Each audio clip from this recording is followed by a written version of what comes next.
మూడవ దినమందు ఎస్తేరు రాజభూషణములు ధరించుకొని రాజనగరు యొక్క ఆవరణములో రాజు సన్నిధికి వెళ్లి నిలిచెను. రాజనగరు ద్వారమునకు ఎదురుగానున్న రాజావరణములో తన రాజాసనము మీద రాజు కూర్చుని ఉండెను. రాణి అయిన ఎస్తేరు ఆవరణములో నిలువబడియుండుట రాజు చూడగా ఆమెయందు అతనికి దయ పుట్టెను. రాజు తన చేతిలో నుండు బంగారపు దండమును ఎస్తేరు తట్టు చూపగా ఎస్తేరు దగ్గరకు వచ్చి దండము యొక్క కొన ముట్టెను. రాజు, రాణి అయిన ఎస్తేరు, నీకేమి కావలెను? నీ మనవి ఏమిటి? రాజ్యములో సగము మట్టుకు నీకనుగ్రహించదనని ఆమెతో చెప్పగా, ఎస్తేరు రాజునకు యుక్తముగా తోచిన ఎడల నేను రాజు కొరకు సిద్ధము చేయించిన విందునకు రాజువైన తామును హామానును నేడు రావలనని కోరుచున్నానని ప్రత్యుత్తరమిచ్చెను. ఎస్తేరు మాట ప్రకారముగా జరుగునట్లు హామాను చేయవలనని త్వరపెట్టుమని రాజు సెలవీయగా రాజును హామానును ఎస్తేరు చేయించిన విందునకు వచ్చెను. రాజు ద్రాక్షారసపు విందుకు కూర్చుండి ఎస్తేరును చూచి, నీ కోరిక ఏమిటి? నీకనుగ్రహింపబడును. నీ మనవి ఏమిటి?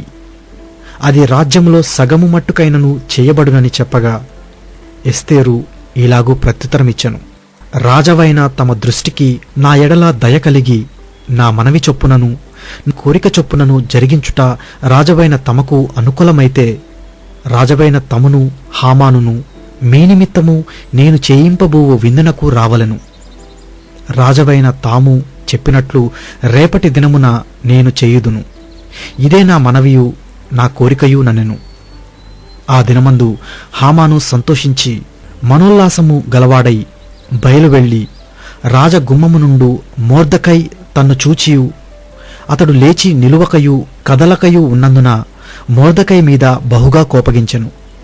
అయితే హామాను కోపము అణుచుకొని తన ఇంటికి పోయి తన స్నేహితులను తన భార్య అయిన జేరేషును పిలిపించి తనకు కలిగిన గొప్ప ఐశ్వర్యమును గూర్చియు చాలామంది పిల్లలు తనకుండుటను గూర్చియు రాజు తన్ను ఘనపరచి రాజు క్రింద నుండు అధిపతుల మీదను సేవకుల మీదను తన్ను ఏలాగూ పెద్దగా చేసెనో దానిని గూర్చియు వారితో మాట్లాడెను. మరియు అతడు రాణి అయిన ఎస్తేరు తాను చేయించిన విందునకు రాజును తన్ను తప్ప మరి ఎవరిని పిలిపించలేదు. రేపటి దినమున కూడా రాజుతో కలిసి విందునకు రమ్మని నాకు సెలవైనదని తెలియజేశెను. అయితే యూదుడైన మొర్దెకై రాజగుమ్మమున కూర్చునియుండుట నేను చూచునంత కాలము ఆ పదవి అంతటి వలన నాకు ప్రయోజనమేమియూ లేదని అతడు చెప్పగా అతని భార్య అయిన జెరేషును అతని స్నేహితులందరూ 10 మూరల ఎత్తుగల యొక్క ఉరికొయ్య చేయించుము. దానిమీద మొర్దెకై ఉరితీయింపబడునట్లు రేపు నీవు రాజుతో మనవి చేయుము. తరువాత నీవు సంతోషముగా రాజుతో కూడా విందునకు పోదువు అని అతనితో చెప్పిరి.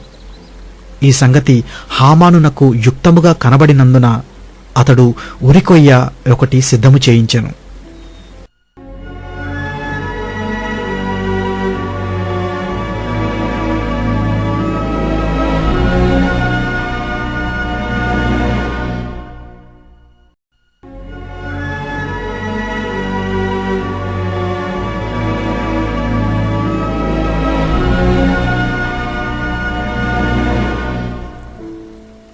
ఆ రాత్రి నిద్ర పట్టకపోయినందున రాజ్యపు సమాచార గ్రంథము తెమ్మని రాజు ఆజ్ఞ ఇయ్యగా అది రాజు ఎదుట చదివి వినిపింపబడెను. ద్వారపాలకులైన బిక్తాను తెరేషు అను రాజు యొక్క 2 నపుంసకులు రాజైన అహర్వేరోషును చంప యత్నించిన సంగతి మొర్దెకై తెలిపినట్టు అందులో వ్రాయబడి ఉండెను. రాజు ఆ సంగతి విని ఇందునిమిత్తము మొర్దెకైకి బహుమతి ఏదైనను ఘనత ఏదైనను చెయ్యబడినా అని అడుగగా రాజు సేవకులు అతనికేమీ చేయబడలేదని ప్రత్యుత్తరమిచ్చిరి. అప్పుడు ఆవరణములో ఎవరో ఉన్నారని రాజు చెప్పాను. అప్పటికి హామాను తాను చేయించిన ఉరికొయ్య మీద మొర్దెకైని ఉరితీయింప సెలవిమ్మని రాజుతో మనవి చేయుటకై రాజనగరు యొక్క ఆవరణములోనికి వచ్చియుండెను. రాజసేవకులు, ఏలినవాడా, చిత్తగించుము, హామాను ఆవరణములో నిలబడియున్నాడని రాజుతో చెప్పగా రాజు అతని రాణీయుడని సెలవిచ్చినందున హామాను లోపలికి వచ్చెను. రాజు ఘనపరచనాపేక్షించు వానికి ఏమి చేయవలెనని రాజు అతని నడుగగా, హామాను, నన్నుగాక మరి ఎవరిని రాజు ఘనపరచనపేక్షించునని తనలో తాననుకొని రాజుతో ఇట్లనెను.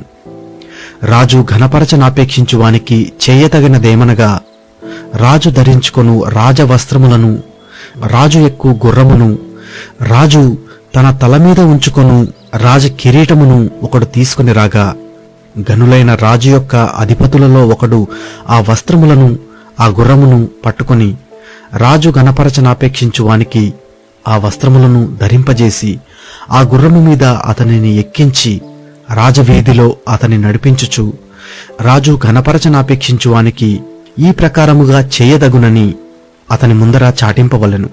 అందుకు రాజు, నీవు చెప్పిన ప్రకారమే శీఘ్రముగా ఆ వస్త్రములను ఆ గుర్రమును తీసుకుని రాజు గుమ్మమునొద్ద కూర్చునియున్న యూదుడైన మొర్దెకైకి అలాగుననే చేయుము.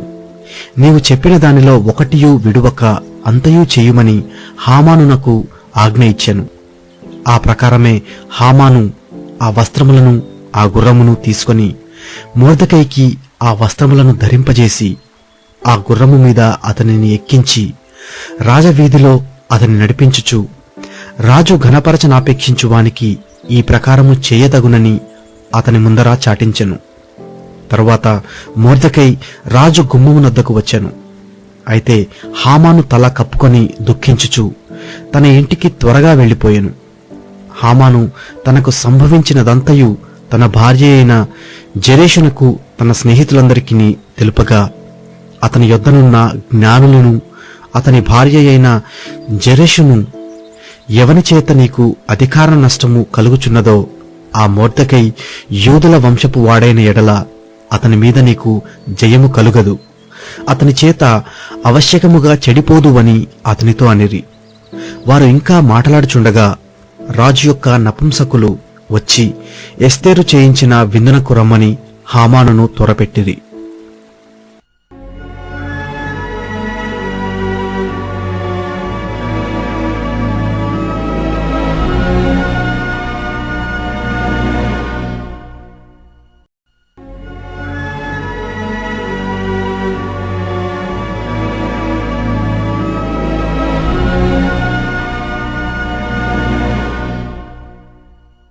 రాజును హామానును రాణి అయిన ఎస్తరు నొద్దకు విందునకు రాగా, రాజు, ఎస్తరు రాణి, నీ విజ్ఞాపన ఏమిటి? అది నీకు అనుగ్రహింపబడును. నీ మనవి ఏమిటి? రాజ్యములు సగమైనను సగమ మట్టుకైనను నీకు అనుగ్రహించదునని రెండవ నాడు ద్రాక్షారసపు విందులో ఎస్తరుతో అనెను.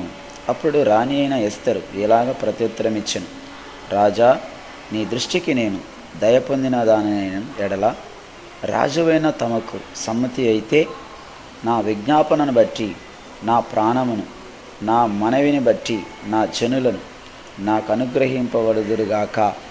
సంహరింపబడుటకును హతము చేయబడి నశించుటకును నేనును నా జనులను కూడా అమ్మబడిన వారము. మేము దాసులముగాను దాసుదాండ్రుగాను అమ్మబడిన ఎడల నేను మౌనముగా ఉందును. ఎలయనగా మా విరోధిని తప్పించుకొనుటకై మేము రాజవగు తమరిని శ్రమపరచుట యుక్తము కాదు.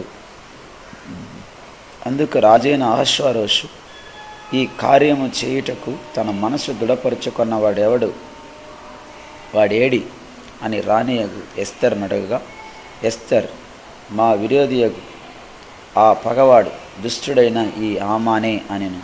అంతటా హామాను రాజు ఎదుటను రాణి ఎదుటను భయాక్రాంతుడాయను.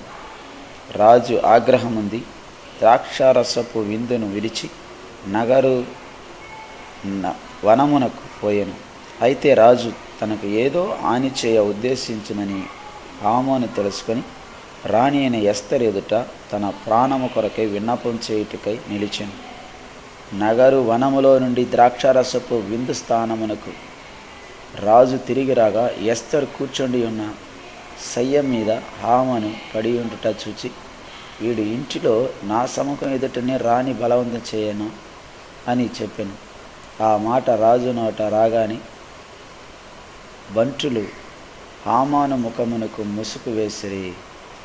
రాజు ముందర ఉండు షండులలో హర్బోనా అను ఒకడు, ఏలినవాడా చిత్తగించుము, రాజు మేలు కొరకు మాట్లాడిన మొర్దెకైని ఉరితీయుటకు హామాను చేయించిన 50 మూరల ఎత్తుగల ఉరికొయ్య హామాను ఇంటి యొద్ద నాటబడి ఉన్నదనగా, రాజు దాని మీద వాని ఉరితీయుడని ఆజ్ఞ ఇచ్చెను.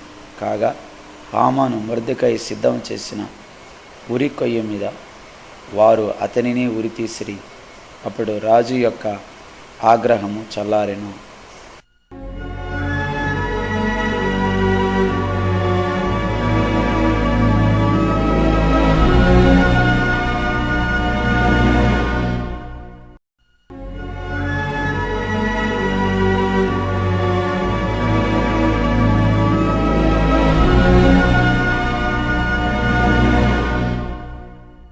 ఆ దినమున రాజైన అహష్వేరోషు యూదులకు శత్రువుడైన హామాను ఇంటిని రాణి అయిన ఎస్తేరుకిచ్చెను.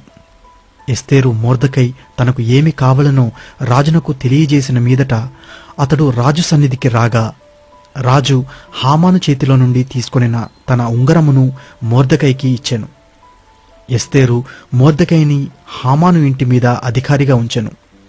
మరియు ఎస్తేరు రాజు ఎదుట మనవి చేసుకొని అతని పాదముల మీద పడి, ఆగాగీయుడైన హామాను చేసిన కీడును, అతడు యూదులకు విరోధముగా తలంచిన యోచనను వ్యర్థపరచుడని కన్నీళ్లతో అతని వేడుకొనగా, రాజు బంగారు దండమును ఎస్తేరు తట్టు చాపెను.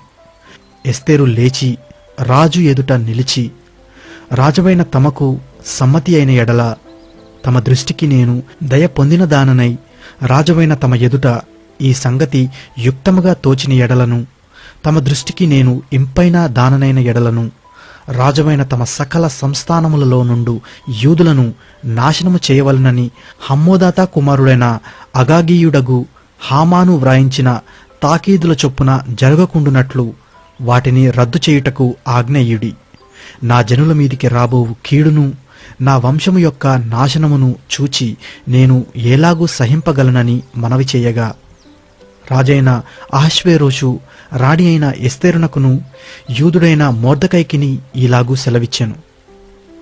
హామాను ఇంటిని ఎస్తేరునకిచ్చియున్నాను. అతడు యూదులను హతము చేయుటకు ప్రయత్నించినందున అతడు ఉరికొయ్య మీద ఉరితీయబడెను. అయితే రాజు పేరట వ్రాయబడి రాజు ఉంగరముతో ముద్రింపబడిన తాకీదును ఏ మానవుడును మార్చజాలడు. కాగా మీకిష్టమైనట్లు మీరు రాజునైన నా పేరట యూదుల పక్షమున తాకీదు వ్రాయించి రాజు ఉంగరముతో దాని ముద్రించుడి. సీవాను అను 3వ నెలలో 23వ దినమందు రాజు యొక్క వ్రాతగాండ్రు పిలువబడిరి.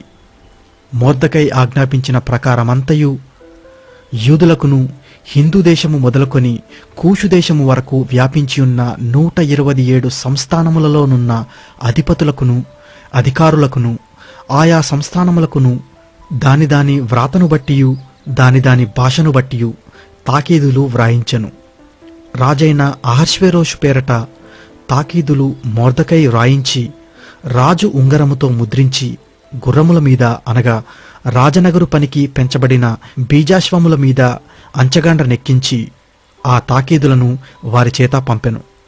రాజైన అహష్వేరోషు యొక్క సంస్థానములన్నిటిలో ఒక్క దినమందే అనగా ఆదారు అను 12వ నెల 13వ దినమందే ప్రతి పట్టణమందుండు యూదులు కూడుకొని తమ ప్రాణములు కాపాడుకొనుటకు ఆయా ప్రదేశములలో నుండి తమకు విరోధులకు జనుల సైనికులందరినీ, శిశువులను, స్త్రీలను కూడా సంహరించి హతము చేసి నిర్మూలపరచి వారి వస్తువులను కొల్లపెట్టుటకు రాజు యూదులకు సెలవిచ్చనని దానియందు వ్రాయబడెను. మరియు ఈ తాకీదుకు ప్రతులు వ్రాయించి ఆయా సంస్థానములలోని జనులందరికీ పంపించవలననియు, యూదులు తమ శత్రువుల మీద పగ తీర్చుకొనుటకు ఒకానొక దినమందు సిద్ధముగా ఉండవలననియు ఆజ్ఞ ఇయ్యబడెను. రాజనగరు పనికి పెంచబడిన బీజాశ్వముల మీద నెక్కించి అంచగాండ్రు రాజు మాట వలన ప్రేరేపింపబడి అతివేగముగా బయలుదేరిరి. ఆ తాకీదు షూషను కోటలో ఇయ్యబడెను. అప్పుడు మొర్దెకై ఊదావర్ణమును తెలుపు వర్ణములు గల రాజవస్త్రమును బంగారపు పెద్ద కిరీటమును అవిసెనారతో చేయబడిన ధూమ్రవర్ణము గల వస్త్రములను ధరించుకొనిన వాడై రాజసముఖము నుండి బయలుదేరెను. అందునిమిత్తము షూషను పట్టణము ఆనందించి సంతోషమొందెను. మరియు యూదులకు క్షేమమును ఆనందమును సంతుష్టియు ఘనతయు కలిగెను. రాజు చేసిన తీర్మానమును అతని చట్టమును వచ్చిన ప్రతి సంస్థానమునందును ప్రతి పట్టణమందును యూదులకు ఆనందమును సంతోషమును కలిగెను. అది శుభమని విందు చేసుకొనిరి. మరియు దేశజనులలో యూదుల ఎడల భయము కలిగెను గనుక అనేకులు యూదుల మతము అవలంబించిరి.